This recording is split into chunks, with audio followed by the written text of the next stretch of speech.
সম্মানিত বিনিয়োগকারী ভাই ও বন্ধুদের শুভ সন্ধ্যা জানিয়ে আজকে মার্কেট আপডেট শুরু করছি। যদিও মার্কেট এখন শুভ সন্ধ্যা না, এখন অনেক রাত হয়ে গেছে। তো গতকালকের ভিডিওতে আমরা বেশ কিছু গুরুত্বপূর্ণ কথা এবং গুরুত্বপূর্ণ পয়েন্টস দিয়েছিলাম। সেই পয়েন্টসের ভিত্তিতে আজকের আলোচনাটা আবার শুরু করতে চাই। তো গতকালকে আমরা যে কথাগুলো বলেছি সেখানে সম্ভাব্য অনেকগুলা পজিটিভনেস দেখিয়েছিলাম, যেখান থেকে মার্কেট বাড়ার কিছু সম্ভাবনা আছে অথবা পড়লেও কোত্থেকে পড়ে বাড়তে পারে। তো সেটা প্রেক্ষিতে আমাদের আর পিছনে ফিরে তাকাতে হয়নি। মার্কেট 53.7 পয়েন্ট বেড়ে 5,352 পয়েন্টে বাজার চলে এসছে। গতকালকে 700 কোটি টাকার ঘরে ট্রেড হয়েছে, আজকে 743 কোটি টাকা, বেশ কিছু ভলিউম বেড়েছে। 717 কোটি টাকা হয়েছিল, প্রায় 30 কোটি টাকার বেশি হয়েছে, যেটা খুবই পজিটিভ। সারাদিন আমরা ইন্ডেক্স নিয়ে, আপনারা যারা আমার সাথে ফেসবুক গ্রুপে আছেন তারা দেখেছেন কিভাবে এভ্যালুয়েট করলে মার্কেট কি আসলে সাস্টেন করবে কি করবে না, সেটা কিন্তু আমরা 1 ঘন্টার মধ্যে বুঝতে পারি। তো সেটার প্রেক্ষিতে আপনাদেরকে আজকে কিছু নমুনা দেখিয়েছিলাম, সেগুলো না হয় এখানে নাই বা বললাম। আর আজকে 253টা শেয়ার অ্যাডভান্স করেছে, সাথে মাত্র 67টা শেয়ার ডিক্লাইন হয়েছে।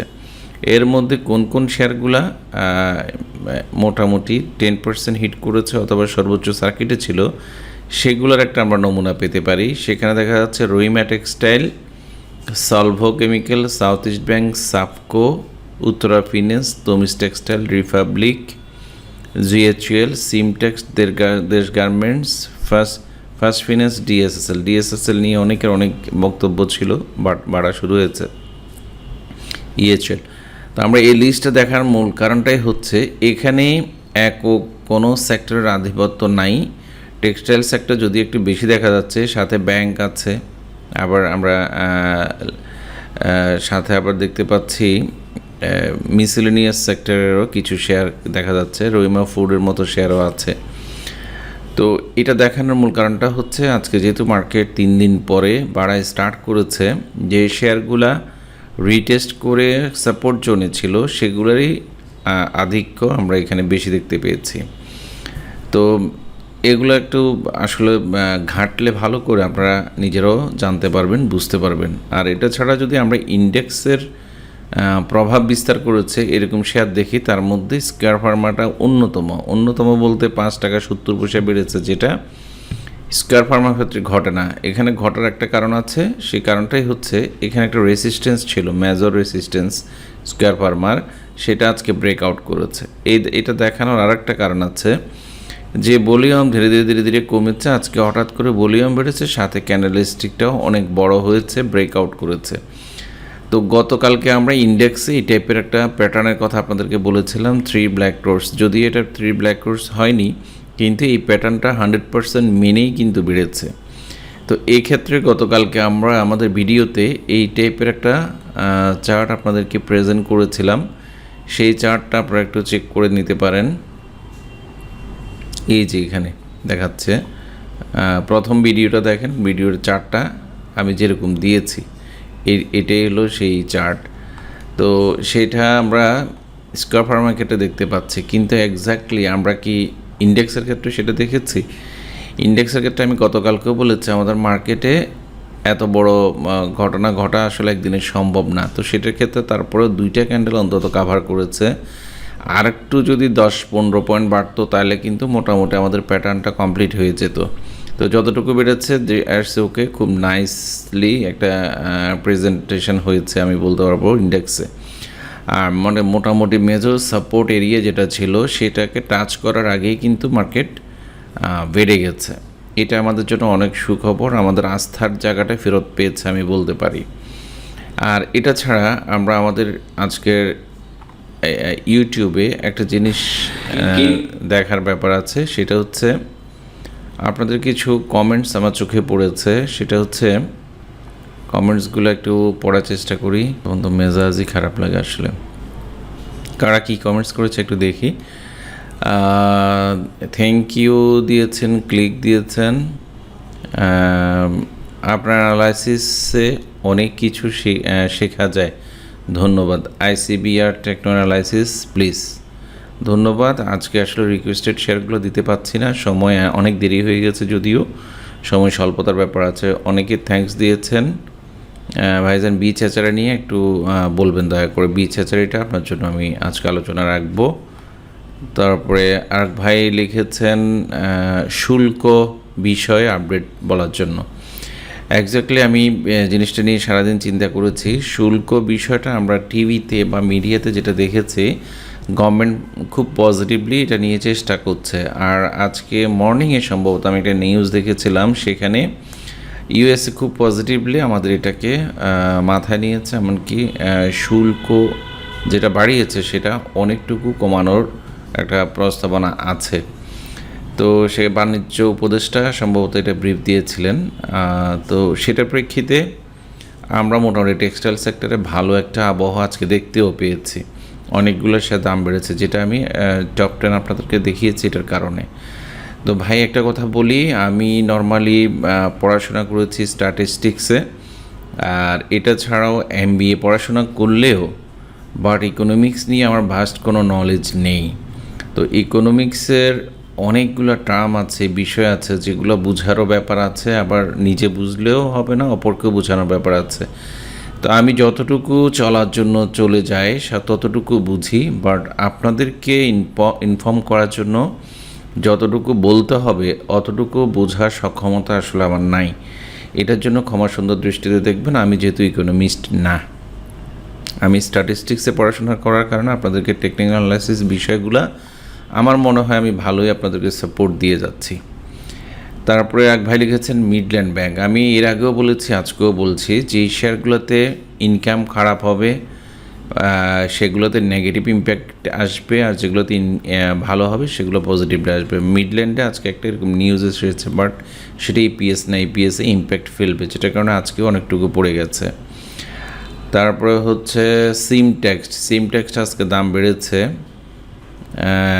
তারপরে হচ্ছে আরও দুদিন আগে সেল সিগন্যাল ছিল, মার্কেট অনেক কারেকশান হবে। তা আশ্চর্য লাগে, অনেক কারেকশানটা কতটুকু হবে, এই কথাগুলা আমি ওনাকে রিপ্লাইও করেছি। আচ্ছা, রিপ্লাইটা ওভাবে করিনি। আমার কথা হচ্ছে অনেকটুকু পড়বে, এই ধরনের কথা না বলে আপনি নির্দিষ্ট একটা সাপোর্ট রেজিস্ট্যান্সের কথা বলতে পারেন, অথবা আমাকে আলাদাভাবে আমার হোয়াটসঅ্যাপ নাম্বারও বলতে পারেন। হোয়াটসঅ্যাপ নাম্বারটা গ্রুপে দেওয়া আছে, গ্রুপে না আমাদের চ্যানেলে দেওয়া আছে। তো সেটা নিয়ে বললে আমি খুবই খুশি হব। তো মার্কেট বিগ ফল কি হবে না হয়েছে কোনোটাই বুঝতে পারছি না অ্যাকচুয়ালি কথার প্রেক্ষিতে। এখানে একজন ভাই খুব সুন্দর করে লিখেছেন, ভাই মার্কেট এখন মাইল ফলক মেনে চলবে নাকি এখন ওঠানামা পুরোটাই হবে ডাইনামিক, পুরনো সাপোর্ট রেসিস্ট্যান্স এখন ইনভ্যালিড। তো ভাই ওনাকে কি কমেন্টস করেছি, ওয়েলকাম লিখেছি, কেন লিখেছি সেটাও জানি না। তো মানে যে কথাগুলো বলেছেন পুরোটা ডাইনামিক হবে, ডাইনামিকটা কীরকম আর পুরনো সাপোর্ট রেজিস্ট্যান্সটা কীরকম সেটার একটা ছোট্ট ব্যাখ্যা দিলে আমি খুব খুশি হব। আচ্ছা, যাই হোক, আমি কমেন্ট নিয়ে এখন খুব একটা মাথা ঘামাই না, আর কারো কমেন্টস অত রিয়েকশানও আমার দেখানোর কোনো প্রয়োজন বোধ নেই। আজকে এসছি শুধু এই কথাগুলো জানানোর জন্য। তো চলুন আমরা আমাদের স্বাভাবিক ইন্ডেক্স আলোচনাটা করি। সে ইন্ডেক্সের মধ্যে আমরা যেটা দেখতে পেয়েছি, ডে চার্টে আমাদের এখন রেসিস্ট্যান্স লেভেল আপাতত 5417 বা 18, যেটা এর আগে সবচেয়ে হাই করেছিল সেটা। আর সাপোর্ট এরিয়া আজকে অলরেডি নতুনভাবে সাপোর্ট তৈরি হয়েছে, যেটা হচ্ছে 5298 বা 300 রাউন্ডলি আমরা ধরি, আর মেজর সাপোর্ট এরিয়া তো আছেই। তো এখন যেভাবে মার্কেট যাচ্ছে বা যাবে, আমরা আগের মতো ডিজাস্টার দেখব না, এর আগেও বলেছি, আজকে আবারও বললাম। এখন চলুন আমরা গত কয়েকদিন আপনাদেরকে H1 চার্টটা দেখাচ্ছিলাম। H1 চার্টের এখানে কিছু বৈচিত্র্যতা আছে, সেই বৈচিত্র্য ব্যাপারটা কি আমি একটু বলি, এখানে বুঝিয়ে বললে আপনারা হয়তো বুঝবেন। আমি আজকে দুপুরবেলা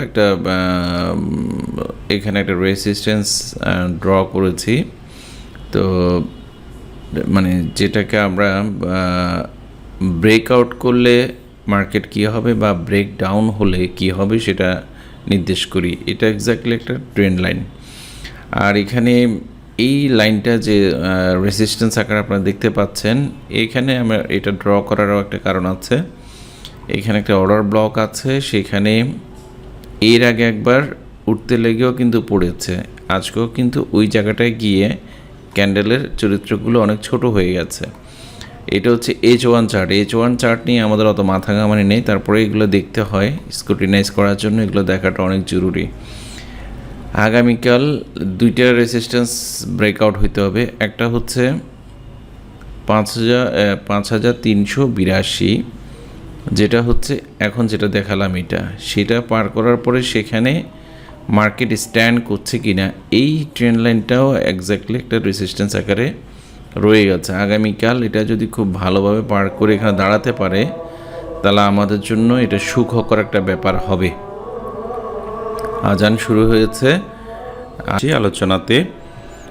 এক্স্যাক্টলি আমার অফিসটা 9 তলার উপরে, আর আমার সারাউন্ডিংলি অনেকগুলা মসজিদ, প্রায় 5টার মতো, তার মধ্যে 4টার অলরেডি আজান শেষ হয়েছে, আর একটা শেষ পর্যায়ে।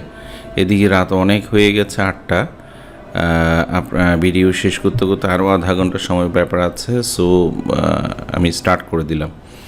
তো রেজিস্ট্যান্সের লেভেলটা আমি নিশ্চয়ই বোঝাতে পেরেছি। এখন আপনাদের জন্য কয়েকটা শেয়ারের আলোচনা আছে, সেগুলো আমরা আলোচনাতে চলে আসি। প্রথমে আমি কপারটেক নিয়ে আলোচনা করছি। কপারটেকের একটা আমি ট্রেন্ড লাইন ড্র করেছিলাম, যেটা ইন্ডেক্সে একটু আগে আপনারা দেখেছেন সেরকম। সেই ট্রেন্ড লাইনটাতে এখানে একবার বাধা পেয়েছে, এরপরে এখন আবার বাধা পাচ্ছে। ব্রেকআউট করার পরেও রিটেস্ট করার জন্য কিন্তু ইন্ডেক্স যেরকম এরকম মোটা দাগের একটা যে সাপোর্ট লেভেল ছিল সেটার উপর থেকে বেড়ে গেছে, কিন্তু কপারটেকের ক্ষেত্রে সেটা ঘটেনি।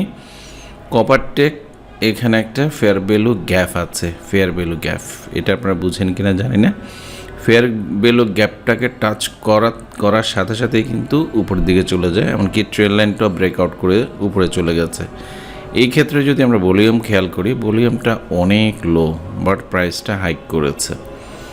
তো এটা এর আগে যে ভলিউম করে যে বড় ধরনের একটা ক্যান্ডেলস্টিক প্যাটার্ন করেছে, সেই তারাই কি এখানে ছেড়ে দিয়ে চলে গেছে, নাকি আগামী দিন সিমিলার কোনো একটা কিছু ঘটাতে যাচ্ছে, সেটা এখন দেখার পালা। আমি সেটা নিয়ে বেশ পজিটিভ।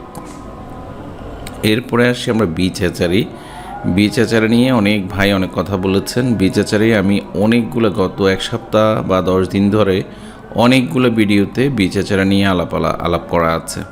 সেখানে আমরা এই ট্রেন্ড লাইনটা ড্র করে যখন ব্রেকডাউন হয়েছে তখন থেকে আলোচনা শুরু। তো এই সামান্য ট্রেন্ড লাইনটা ড্র করা শিখে আপনারা নিজেরাই বুঝতে পারবেন আপনাদের শেয়ার রাখতে হবে না বেচতে হবে। এখন চলুন আমরা এখানে মোটামুটি একটা অর্ডার ব্লকে এসে আমাদের মার্কেট গতকালকে দাঁড়িয়েছিল, সেইখান থেকে আজকে এটা ঘুরে যাওয়ার চেষ্টা করেছে, কিন্তু অতটা না বাড়লেও যে ক্যান্ডেলটা হয়েছে এটা একটা রিভার্সাল ক্যান্ডেল হিসেবে আমি কাউন্ট করব, কারণ এখানে আমরা যে ফিবোটা ড্র করে রেখেছি সেটা 61.8% হচ্ছে 44 টাকা 50 পয়সা, 50% হচ্ছে 45 টাকা 46 পয়সা দেখাচ্ছে, বাট 45 টাকা 80 পয়সা ধরলাম। এক্স্যাক্টলি এটা গতকালকে 46 টাকা পর্যন্ত এসে আজকে বাড়া স্টার্ট করেছে। এখন শুধু এই ক্যান্ডেলটা বা এটাকে বিয়ের হারামি ক্যান্ডেল হিসেবেও কাউন্ট করা হয় এই দুইটা ক্যান্ডেল মিলে। তো আমি এখন ওই ধরনের আলোচনাতে যাচ্ছি না। এই দুইটা মিলে হারামি হওয়ার পরে যদি আগামী দিন এইটা 47 টাকা 50 পয়সার উপরে গিয়ে ক্লোজ করতে পারে, তাহলে আমরা ধরে নিবি এটা আপ ট্রেন্ডে যাচ্ছে। আদারওয়াইজ এখানেও আরও ঘোরাফেরার একটা সুযোগ রয়ে যাচ্ছে। এখন আসুন নাভা ফার্মাতেও একই ধরনের ঘটনা। প্রথম হচ্ছে একই কালারের দুইটা লাইন আছে, এই দুটো হচ্ছে চ্যানেল, একটা নির্দিষ্ট চ্যানেলের মধ্যে যাচ্ছে, বাট চ্যানেলটাতে প্রত্যেকবারে আমরা দেখতে পাচ্ছি লোয়ার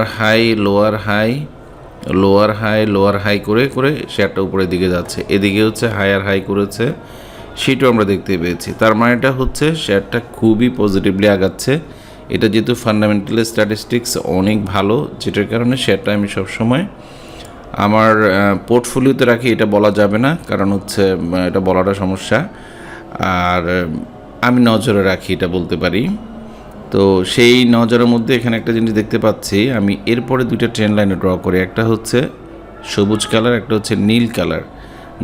সবুজ কালারটা হচ্ছে লং টার্ম আর নীল কালারটা হচ্ছে শর্ট টার্ম। তো লং টার্ম শর্ট টার্ম দুইটাতেই গিয়ে কিন্তু এখানে বাধাপ্রাপ্ত হয়েছে। এই বক্সটার মধ্যে খেয়াল করেন, ব্রেকআউট করেও কিন্তু সেখানে ঘোরাঘুরি করছে। তার আজকে যেহেতু ইন্ডেক্স পজিটিভ হয়েছে, তারপরেও প্রাইস কিছুটা বেড়েছে, কিন্তু ভলিউম অন্য যে কোনো সময়ের চাইতে অনেক কম। আগামী দিন ভলিউম সহ যদি প্রাইস এখানে ব্রেকআউট করে তাহলে খুবই মানে মজার ব্যাপার হবে। কারণ হচ্ছে এখনকার শেয়ার, অধিকাংশ শেয়ারের ক্ষেত্রে আমরা এই ঘটনা দেখছি। এক হচ্ছে ব্রেকআউট করার জন্য তার আগে ভলিউম কমে যাচ্ছে, তারপরে ভলিউম দিয়ে ব্রেকআউট হচ্ছে। এটার ক্ষেত্রে সেটা ঘটে কিনা আগামী দিন দেখার ব্যাপার আছে। এটা হচ্ছে জ্যানাক্সিল একটা শেয়ার, আপনারা জানেন আইটির একটা শেয়ার জ্যানাক্সিল। তো জ্যানাক্সিলের গতিপথ দেখার জন্য এক্স্যাক্টলি আমি এটাকে লাইন চার্ট আকারে আমি এখানে রেখেছি। তো এটার একটা সাপোর্ট এরিয়া আছে, সাপোর্ট জোন আছে, সেটা হচ্ছে 23 টাকা 20 পয়সা থেকে 23 টাকা 50 পয়সা পর্যন্ত। কিন্তু তার আগে আমি একটা চ্যানেল ড্র করে রাখলাম, যেটা ট্রেন্ড লাইন হিসাবে আমরা কাউন্ট করতে পারি। এখানে দেখেন লোয়ার হাই, এটা ধরেন আমরা ডবল বটম ধরলাম, লোয়ার হাই, এটাও লোয়ার হাই। এমনকি শেয়ারটা একটা নির্দিষ্ট চ্যানেলের মধ্যে আছে, আপস ডাউনের মধ্যে। আগামী দিন এটার অগ্রিম পরীক্ষা, আগামী দিন শেয়ারটাকে বাড়তেই হবে, আদারওয়াইজ এটা এখন 24 টাকা 10 পয়সা, আদারওয়াইজ এটা 22 টাকা 10 পয়সা চলে আসার একটা সুযোগ আছে। মানে আরও 1 টাকা কমে যায়, 22 23 24 টাকার একটা শেয়ার 1 টাকা কমা মানে অনেক ব্যাপার। তো যাদের কাছে আছে ওরা সাবধানে ট্রেড করবেন, খেয়াল করে করবেন, এই হচ্ছে বড় ব্যাপার। এখনও রিভার্সাল করার মতো কোনো ক্যান্ডেলস্টিক আমরা দেখতে পাচ্ছি না, বাট ডে চার্টে আমরা যে ধরনের একটা রিভার্সাল হওয়ার দরকার, সেই ডোজিটা কাঙ্ক্ষিত একটা ডোজি ক্যান্ডেল যেটা আমরা এই চার্টে পেয়েছি। এখন এই ডোজিটা এর উপরেও কিন্তু একটা ডোজি করেছে, তারপরে পতন হয়েছে, এখন লোয়ারে এটা করেছে, সেটা কি কন্টিনিউশন করার জন্য, মানে উপরে যাওয়ার জন্যই কি করেছে, নাকি ডাউন ট্রেন্ড কন্টিনিউ করার জন্য ডোজিটা করেছে, সেটা আগামী দিন ক্লিয়ার হবে। যাদের কাছে আছে ওরা সাবধানে থাকবেন। ধন্যবাদ, সবাই ভালো থাকবেন। আসসালামু আলাইকুম।